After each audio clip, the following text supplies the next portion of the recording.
ನಡೆದಿದೆ. ಕೋರ್ಟ್ನಲ್ಲಿ ಕಿಕ್ಕಿರಿದು ಸೇರಿದಂತಹ ವಕೀಲರು ಇವತ್ತೇ ಚಾರ್ಜ್ ಫ್ರೇಮನ್ನ ಮಾಡಿ ಅಂತೇಳಿ ವಕೀಲರು ಮನವಿಯನ್ನ ಮಾಡಿಕೊಳ್ತಿದ್ದಾರಂತೆ. ಕೋರ್ಟ್ ಹಾಲ್ನಲ್ಲಿ ಭಾರಿ ಹೈಡ್ರಾಮಾ ನಡೆದಿದೆ. ಕಿಕ್ಕಿರಿದು ಸೇರಿದ್ದಾರೆ ವಕೀಲರು. ಇವತ್ತೇ ಚಾರ್ಜ್ ಫ್ರೇಮ್ ಮಾಡಲು ವಕೀಲರು ಮನವಿಯನ್ನ ಮಾಡಿಕೊಂಡಿದ್ದಾರೆ. ಜಡ್ಜ್ ಚೇಂಬರ್ನಲ್ಲೇ ವಿಚಾರಣೆಗೆ ಮನವಿಯನ್ನ ಮಾಡಿಕೊಂಡಿದ್ದಾರಂತೆ. ವಕೀಲರ ತಂಡ ಇವತ್ತು ಮನವಿಯನ್ನ ಮಾಡಿಕೊಂಡಿರೋದು. ಇವತ್ತೇ ಮಾಡಿ, ನಿಮ್ಮ ಚೇಂಬರ್ ಅಲ್ಲೇ ಮಾಡಿ ಅಂತೇಳಿ ಮನವಿಯನ್ನ ಮಾಡಿಕೊಳ್ತಾ ಇದ್ದಾರಂತೆ. ಇದು ಈ ಕ್ಷಣದ ಅಪ್ಡೇಟ್ ಪಾಯಿಂಟ್. 10ನೇ ತಾರೀಕಿಗೆ ಮುಂದೂಡಲಾಗಿತ್ತು. ಆದ್ರೆ ಇವತ್ತು ಒಂದು ರೀತಿಯಲ್ಲಿ ಭಾರಿ ಹೈಡ್ರಾಮಾ ನಡೆದಿದೆ. ವಕೀಲರಾದಂಥ ಲೋಹಿತ್ ಕುಮಾರ್ ಅವರು ಮಾತಾಡ್ತಾ ಇದ್ರು, ಯಾವ ಕಾರಣಕ್ಕೋಸ್ಕರ ಸಹಿಯನ್ನ ಪಡೆದುಕೊಳ್ತಾರೆ ಅಂತೇಳಿ. ಅದಾದ ನಂತರ ತನಿಖಾಧಿಕಾರಿಗೂ ಕೂಡ ಸೂಚನೆ ಕೊಡ್ತಾರೆ, ನೀವು ಹಾಕಿರುವಂತಹ ಸೆಕ್ಷನ್ ಅನ್ನ ಒಪ್ಪಿಕೊಳ್ಳೋದಕ್ಕೆ ತಯಾರಿಲ್ಲ ಅಂತ ಕೂಡ ಅವರು ಹೇಳಿದ್ದಾರೆ. ಹಾಗಾಗಿ ನೀವು ಉತ್ತರವನ್ನ ಕೊಡಬೇಕಾಗತ್ತೆ, ಅದಕ್ಕೆ ಸೂಕ್ತವಾದಂಥ ಎವಿಡೆನ್ಸ್ ಅನ್ನ ಕೊಡಬೇಕಾಗತ್ತೆ ಅಂತ ಹೇಳ್ತಾರೆ. ಟ್ರಯಲ್ನ ಸಂದರ್ಭದಲ್ಲಿ ಇದೆಲ್ಲ ಪ್ರಕ್ರಿಯೆಗಳು ಕೂಡ ನಡೀತಾ ಹೋಗುತ್ತೆ. ಆದ್ರೆ ಯಾವಾಗ ಜಡ್ಜ್ 10ನೇ ತಾರೀಕು ಚಾರ್ಜ್ ಫ್ರೇಮ್ ಮಾಡ್ತೀವಿ ಅಂತೇಳಿ ಅರ್ಜನ್ ಅನ್ನ ಮಾಡಿದ್ರು, ಅಂದ್ರೆ ಮುಂದೂಡಿದ್ರು, ತಕ್ಷಣ ಕೋರ್ಟ್ ಹಾಲ್ನಲ್ಲಿ ಒಂದು ಭಾರಿ ಹೈಡ್ರಾಮಾ ನಡೆದಿದೆಯಂತೆ. ವಕೀಲರು ಇಲ್ಲ ಇವತ್ತೇ ಮಾಡಿ ಅಂತೇಳಿ ಮನವಿಯನ್ನ ಮಾಡಿಕೊಳ್ತಾ ಇದ್ದಾರಂತೆ.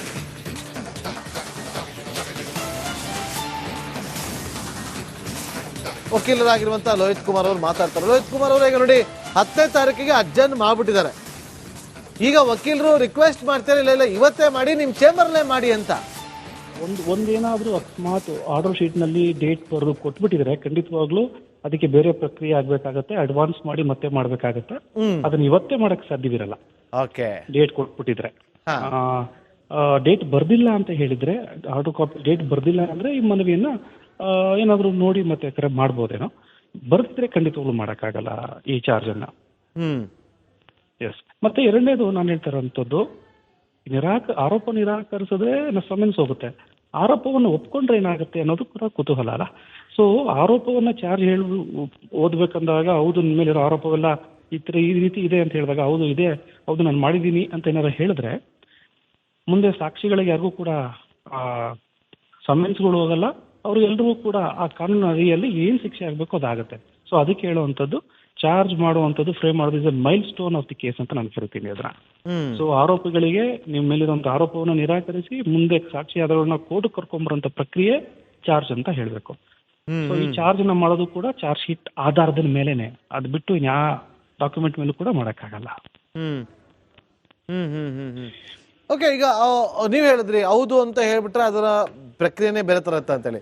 99% ಯಾರು ಕೂಡ ಅದನ್ನ ಒಪ್ಪಿಕೊಳ್ಳೋದಿಲ್ಲ. 99.9% ಅವರು ಒಪ್ಕೊಳ್ಳಲ್ಲ. ಆದ್ರೆ ಕೆಲವು ಪ್ರಕರಣಗಳಲ್ಲಿ ಏನೂ ಗೊತ್ತಿರಲ್ಲ, ಏನೂ ಮಾಡಕ್ಕಾಗಿರಲ್ಲ. ನಡೆದಿದೆ.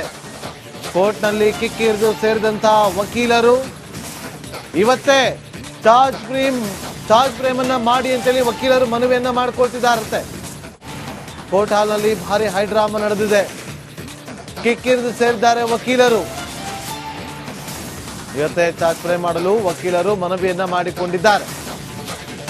ಜಡ್ಜ್ ಚೇಂಬರ್ನಲ್ಲೇ ವಿಚಾರಣೆಗೆ ಮನವಿಯನ್ನ ಮಾಡಿಕೊಂಡಿದ್ದಾರಂತೆ. ವಕೀಲರ ತಂಡ ಇವತ್ತು ಮನವಿಯನ್ನ ಮಾಡಿಕೊಂಡಿರೋದು. ಇವತ್ತೇ ಮಾಡಿ, ನಿಮ್ಮ ಚೇಂಬರ್ ಅಲ್ಲೇ ಮಾಡಿ ಅಂತೇಳಿ ಮನವಿಯನ್ನ ಮಾಡಿಕೊಳ್ತಾ ಇದ್ದಾರಂತೆ. ಇದು ಈ ಕ್ಷಣದ ಅಪ್ಡೇಟ್ ಪಾಯಿಂಟ್. 10ನೇ ತಾರೀಕಿಗೆ ಮುಂದೂಡಲಾಗಿತ್ತು. ಆದ್ರೆ ಇವತ್ತು ಒಂದು ರೀತಿಯಲ್ಲಿ ಭಾರಿ ಹೈಡ್ರಾಮಾ ನಡೆದಿದೆ. ವಕೀಲರಾದಂಥ ಲೋಹಿತ್ ಕುಮಾರ್ ಅವರು ಮಾತಾಡ್ತಾ ಇದ್ರು, ಯಾವ ಕಾರಣಕ್ಕೋಸ್ಕರ ಸಹಿಯನ್ನ ಪಡೆದುಕೊಳ್ತಾರೆ ಅಂತೇಳಿ. ಅದಾದ ನಂತರ ತನಿಖಾಧಿಕಾರಿಗೂ ಕೂಡ ಸೂಚನೆ ಕೊಡ್ತಾರೆ, ನೀವು ಹಾಕಿರುವಂತಹ ಸೆಕ್ಷನ್ ಅನ್ನ ಒಪ್ಪಿಕೊಳ್ಳೋದಕ್ಕೆ ತಯಾರಿಲ್ಲ ಅಂತ ಕೂಡ ಅವರು ಹೇಳಿದ್ದಾರೆ. ಹಾಗಾಗಿ ನೀವು ಉತ್ತರವನ್ನ ಕೊಡಬೇಕಾಗತ್ತೆ, ಅದಕ್ಕೆ ಸೂಕ್ತವಾದಂಥ ಎವಿಡೆನ್ಸ್ ಅನ್ನ ಕೊಡಬೇಕಾಗತ್ತೆ ಅಂತ ಹೇಳ್ತಾರೆ. ಟ್ರಯಲ್ನ ಸಂದರ್ಭದಲ್ಲಿ ಇದೆಲ್ಲ ಪ್ರಕ್ರಿಯೆಗಳು ಕೂಡ ನಡೀತಾ ಹೋಗುತ್ತೆ. ಆದ್ರೆ ಯಾವಾಗ ಜಡ್ಜ್ 10ನೇ ತಾರೀಕು ಚಾರ್ಜ್ ಫ್ರೇಮ್ ಮಾಡ್ತೀವಿ ಅಂತೇಳಿ ಅರ್ಜನ್ ಅನ್ನ ಮಾಡಿದ್ರು, ಅಂದ್ರೆ ಮುಂದೂಡಿದ್ರು, ತಕ್ಷಣ ಕೋರ್ಟ್ ಹಾಲ್ನಲ್ಲಿ ಒಂದು ಭಾರಿ ಹೈಡ್ರಾಮಾ ನಡೆದಿದೆಯಂತೆ. ವಕೀಲರು ಇಲ್ಲ ಇವತ್ತೇ ಮಾಡಿ ಅಂತೇಳಿ ಮನವಿಯನ್ನ ಮಾಡಿಕೊಳ್ತಾ ಇದ್ದಾರಂತೆ.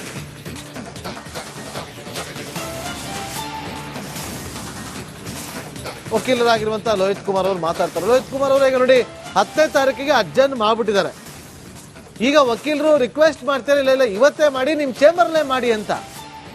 ಒಂದೇನಾದ್ರೂ ಅಕಸ್ಮಾತ್ ಆರ್ಡರ್ ಶೀಟ್ ನಲ್ಲಿ ಡೇಟ್ ಬರೆದು ಕೊಟ್ಬಿಟ್ಟಿದ್ರೆ ಖಂಡಿತವಾಗ್ಲೂ ಅದಕ್ಕೆ ಬೇರೆ ಪ್ರಕ್ರಿಯೆ ಆಗ್ಬೇಕಾಗತ್ತೆ. ಅಡ್ವಾನ್ಸ್ ಮಾಡಿ ಮತ್ತೆ ಮಾಡ್ಬೇಕಾಗತ್ತೆ. ಅದನ್ನ ಇವತ್ತೇ ಮಾಡಕ್ ಸಾಧ್ಯವಿರಲ್ಲ. ಓಕೆ, ಡೇಟ್ ಕೊಟ್ಬಿಟ್ಟಿದ್ರೆ. ಡೇಟ್ ಬರ್ದಿಲ್ಲ ಅಂತ ಹೇಳಿದ್ರೆ, ಆರ್ಡರ್ ಕಾಪಿ ಡೇಟ್ ಬರ್ದಿಲ್ಲ ಅಂದ್ರೆ ಈ ಮನವಿಯನ್ನ ಏನಾದ್ರು ನೋಡಿ ಮತ್ತೆ ಕರೆ ಮಾಡ್ಬೋದೇನೋ. ಬರ್ದಿದ್ರೆ ಖಂಡಿತವಾಗ್ಲೂ ಮಾಡಕ್ಕಾಗಲ್ಲ ಈ ಚಾರ್ಜ್ ಅನ್ನ. ಎಸ್. ಮತ್ತೆ ಎರಡನೇದು ನಾನು ಹೇಳ್ತಾರಂಥದ್ದು, ಆರೋಪ ನಿರಾಕರಿಸಿದ್ರೆ ಸಮನ್ಸ್ ಹೋಗುತ್ತೆ. ಆರೋಪವನ್ನು ಒಪ್ಕೊಂಡ್ರೆ ಏನಾಗುತ್ತೆ ಅನ್ನೋದು ಕೂಡ ಕುತೂಹಲ ಅಲ್ಲ.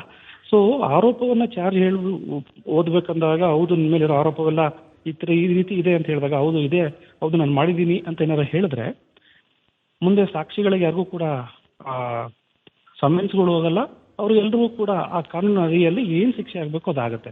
ಸೊ ಅದಕ್ಕೆ ಹೇಳುವಂಥದ್ದು, ಚಾರ್ಜ್ ಮಾಡುವಂಥದ್ದು, ಫ್ರೇಮ್ ಮಾಡೋದು is a milestone of the case ಅಂತ ನಾನು ಕರಿತೀನಿ ಅದನ್ನ. ಸೊ ಆರೋಪಿಗಳಿಗೆ ನಿಮ್ಮ ಮೇಲಿರುವಂತಹ ಆರೋಪವನ್ನು ನಿರಾಕರಿಸಿ ಮುಂದೆ ಸಾಕ್ಷಿ ಆಧಾರಗಳನ್ನ ಕೋರ್ಟ್ ಕರ್ಕೊಂಬರುವಂತ ಪ್ರಕ್ರಿಯೆ ಚಾರ್ಜ್ ಅಂತ ಹೇಳ್ಬೇಕು. ಸೊ ಈ ಚಾರ್ಜ್ ನ ಮಾಡೋದು ಕೂಡ ಚಾರ್ಜ್ ಶೀಟ್ ಆಧಾರದ ಮೇಲೆನೆ, ಅದು ಬಿಟ್ಟು ಯಾವ ಡಾಕ್ಯುಮೆಂಟ್ ಮೇಲೂ ಕೂಡ ಮಾಡಕ್ಕಾಗಲ್ಲ. ಓಕೆ, ಈಗ ನೀವ್ ಹೇಳಿದ್ರಿ ಹೌದು ಅಂತ ಹೇಳ್ಬಿಟ್ರೆ ಅದರ ಪ್ರಕ್ರಿಯೆನೇ ಬೇರೆ ತರ ಅಂತ ಹೇಳಿ. 99% ಯಾರು ಕೂಡ ಅದನ್ನ ಒಪ್ಪಿಕೊಳ್ಳೋದಿಲ್ಲ. 99.9% ಅವರು ಒಪ್ಕೊಳ್ಳಲ್ಲ. ಆದ್ರೆ ಕೆಲವು ಪ್ರಕರಣಗಳಲ್ಲಿ ಏನೂ ಗೊತ್ತಿರಲ್ಲ, ಏನು ಮಾಡಕ್ಕಾಗಿರಲ್ಲ. ನಡೆದಿದೆ ಕೋರ್ಟ್ ನಲ್ಲಿ ಕಿಕ್ಕಿರಿದು ಸೇರಿದಂತ ವಕೀಲರು ಇವತ್ತೇ ಚಾರ್ಜ್ ಫ್ರೇಮ್ ಅನ್ನ ಮಾಡಿ ಅಂತೇಳಿ ವಕೀಲರು ಮನವಿಯನ್ನ ಮಾಡ್ಕೊಳ್ತಿದ್ದಾರಂತೆ. ಕೋರ್ಟ್ ಹಾಲ್ ನಲ್ಲಿ ಭಾರಿ ಹೈಡ್ರಾಮಾ ನಡೆದಿದೆ. ಕಿಕ್ಕಿರಿದು ಸೇರಿದ್ದಾರೆ ವಕೀಲರು. ಇವತ್ತೇ ಚಾರ್ಜ್ ಫ್ರೇಮ್ ಮಾಡಲು ವಕೀಲರು ಮನವಿಯನ್ನ ಮಾಡಿಕೊಂಡಿದ್ದಾರೆ. ಜಡ್ಜ್ ಚೇಂಬರ್ ನಲ್ಲೇ ವಿಚಾರಣೆಗೆ ಮನವಿಯನ್ನ ಮಾಡಿಕೊಂಡಿದ್ದಾರಂತೆ. ವಕೀಲರ ತಂಡ ಇವತ್ತು ಮನವಿಯನ್ನ ಮಾಡಿಕೊಂಡಿರೋದು, ಇವತ್ತೇ ಮಾಡಿ, ನಿಮ್ಮ ಚೇಂಬರ್ ಅಲ್ಲೇ ಮಾಡಿ ಅಂತೇಳಿ ಮನವಿಯನ್ನ ಮಾಡಿಕೊಳ್ತಾ ಇದ್ದಾರಂತೆ. ಇದು ಈ ಕ್ಷಣದ ಅಪ್ಡೇಟ್ ಪಾಯಿಂಟ್. 10ನೇ ತಾರೀಕಿಗೆ ಮುಂದೂಡಲಾಗಿತ್ತು, ಆದ್ರೆ ಇವತ್ತು ಒಂದು ರೀತಿಯಲ್ಲಿ ಭಾರಿ ಹೈಡ್ರಾಮಾ ನಡೆದಿದೆ. ವಕೀಲರಾದಂಥ ಲೋಹಿತ್ ಕುಮಾರ್ ಅವರು ಮಾತಾಡ್ತಾ ಇದ್ರು, ಯಾವ ಕಾರಣಕ್ಕೋಸ್ಕರ ಸಹಿಯನ್ನ ಪಡೆದುಕೊಳ್ತಾರೆ ಅಂತೇಳಿ. ಅದಾದ ನಂತರ ತನಿಖಾಧಿಕಾರಿಗಳು ಕೂಡ ಸೂಚನೆ ಕೊಡ್ತಾರೆ, ನೀವು ಹಾಕಿರುವಂತಹ ಸೆಕ್ಷನ್ ಅನ್ನ ಒಪ್ಪಿಕೊಳ್ಳೋದಕ್ಕೆ ತಯಾರಿಲ್ಲ ಅಂತ ಕೂಡ ಅವರು ಹೇಳಿದ್ದಾರೆ. ಹಾಗಾಗಿ ನೀವು ಉತ್ತರವನ್ನ ಕೊಡಬೇಕಾಗತ್ತೆ, ಅದಕ್ಕೆ ಸೂಕ್ತವಾದಂಥ ಎವಿಡೆನ್ಸ್ ಅನ್ನ ಕೊಡಬೇಕಾಗತ್ತೆ ಅಂತ ಹೇಳ್ತಾರೆ. ಟ್ರಯಲ್ನ ಸಂದರ್ಭದಲ್ಲಿ ಇದೆಲ್ಲ ಪ್ರಕ್ರಿಯೆಗಳು ಕೂಡ ನಡೀತಾ ಹೋಗುತ್ತೆ. ಆದ್ರೆ ಯಾವಾಗ ಜಡ್ಜ್ 10ನೇ ತಾರೀಕು ಚಾರ್ಜ್ ಫ್ರೇಮ್ ಮಾಡ್ತೀವಿ ಅಂತೇಳಿ ಅಡ್ಜರ್ನ್ ಅನ್ನ ಮಾಡಿದ್ರು, ಅಂದ್ರೆ ಮುಂದೂಡಿದ್ರು, ತಕ್ಷಣ ಕೋರ್ಟ್ ಹಾಲ್ ನಲ್ಲಿ ಒಂದು ಭಾರಿ ಹೈಡ್ರಾಮಾ ನಡೆದಿದೆಯಂತೆ. ವಕೀಲರು ಇಲ್ಲ ಇವತ್ತೇ ಮಾಡಿ ಅಂತೇಳಿ ಮನವಿಯನ್ನ ಮಾಡಿಕೊಳ್ತಾ ಇದ್ದಾರಂತೆ.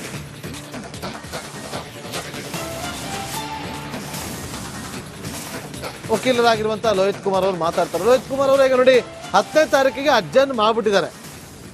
ಈಗ ವಕೀಲರು ರಿಕ್ವೆಸ್ಟ್ ಮಾಡ್ತಾರೆ, ಇಲ್ಲ ಇವತ್ತೇ ಮಾಡಿ, ನಿಮ್ ಚೇಂಬರ್ಲೇ ಮಾಡಿ ಅಂತ. ಒಂದೇನಾದ್ರೂ ಅಕಸ್ಮಾತ್ ಆರ್ಡರ್ ಶೀಟ್ ನಲ್ಲಿ ಡೇಟ್ ಬರೆದು ಕೊಟ್ಬಿಟ್ಟಿದ್ರೆ ಖಂಡಿತವಾಗ್ಲೂ ಅದಕ್ಕೆ ಬೇರೆ ಪ್ರಕ್ರಿಯೆ ಆಗ್ಬೇಕಾಗತ್ತೆ. ಅಡ್ವಾನ್ಸ್ ಮಾಡಿ ಮತ್ತೆ ಮಾಡ್ಬೇಕಾಗತ್ತೆ. ಅದನ್ನ ಇವತ್ತೇ ಮಾಡಕ್ ಸಾಧ್ಯವಿರಲ್ಲ. ಓಕೆ, ಡೇಟ್ ಕೊಟ್ಬಿಟ್ಟಿದ್ರೆ. ಡೇಟ್ ಬರ್ದಿಲ್ಲ ಅಂತ ಹೇಳಿದ್ರೆ, ಆರ್ಡರ್ ಕಾಪಿ ಡೇಟ್ ಬರ್ದಿಲ್ಲ ಅಂದ್ರೆ ಈ ಮನವಿಯನ್ನ ಏನಾದ್ರು ನೋಡಿ ಮತ್ತೆ ಕರೆ ಮಾಡ್ಬೋದೇನೋ. ಬರ್ದಿದ್ರೆ ಖಂಡಿತವಾಗ್ಲೂ ಮಾಡಕ್ಕಾಗಲ್ಲ ಈ ಚಾರ್ಜ್ ಅನ್ನ. ಎಸ್. ಮತ್ತೆ ಎರಡನೇದು ನಾನು ಹೇಳ್ತಾರಂಥದ್ದು, ಆರೋಪ ನಿರಾಕರಿಸಿದ್ರೆ ಸಮನ್ಸ್ ಹೋಗುತ್ತೆ. ಆರೋಪವನ್ನು ಒಪ್ಕೊಂಡ್ರೆ ಏನಾಗುತ್ತೆ ಅನ್ನೋದು ಕೂಡ ಕುತೂಹಲ ಅಲ್ಲ. ಸೊ ಆರೋಪವನ್ನ ಚಾರ್ಜ್ ಓದ್ಬೇಕಂದಾಗ, ಹೌದು ನಿಮ್ಮ ಮೇಲೆ ಇರೋ ಆರೋಪವೆಲ್ಲ ಈ ರೀತಿ ಇದೆ ಅಂತ ಹೇಳಿದಾಗ, ಹೌದು ಇದೆ, ಹೌದು ನಾನು ಮಾಡಿದ್ದೀನಿ ಅಂತ ಏನಾದ್ರು ಹೇಳಿದ್ರೆ ಮುಂದೆ ಸಾಕ್ಷಿಗಳಿಗೆ ಯಾರಿಗೂ ಕೂಡ ಸಮನ್ಸ್ಗಳು ಹೋಗಲ್ಲ. ಅವ್ರಿಗೆಲ್ರಿಗೂ ಕೂಡ ಆ ಕಾನೂನು ಅಡಿಯಲ್ಲಿ ಏನ್ ಶಿಕ್ಷೆ ಆಗ್ಬೇಕು ಅದಾಗುತ್ತೆ. ಸೊ ಅದಕ್ಕೆ ಹೇಳುವಂಥದ್ದು, ಚಾರ್ಜ್ ಮಾಡುವಂಥದ್ದು, ಫ್ರೇಮ್ ಮಾಡೋದು is a milestone of the case ಅಂತ ನಾನು ಕರಿತೀನಿ ಅದನ್ನ. ಸೊ ಆರೋಪಿಗಳಿಗೆ ನಿಮ್ಮ ಮೇಲಿರುವಂತಹ ಆರೋಪವನ್ನು ನಿರಾಕರಿಸಿ ಮುಂದೆ ಸಾಕ್ಷಿ ಆಧಾರಗಳನ್ನ ಕೋರ್ಟ್ ಕರ್ಕೊಂಬರುವಂತ ಪ್ರಕ್ರಿಯೆ ಚಾರ್ಜ್ ಅಂತ ಹೇಳ್ಬೇಕು. ಸೊ ಈ ಚಾರ್ಜ್ ನ ಮಾಡೋದು ಕೂಡ ಚಾರ್ಜ್ ಶೀಟ್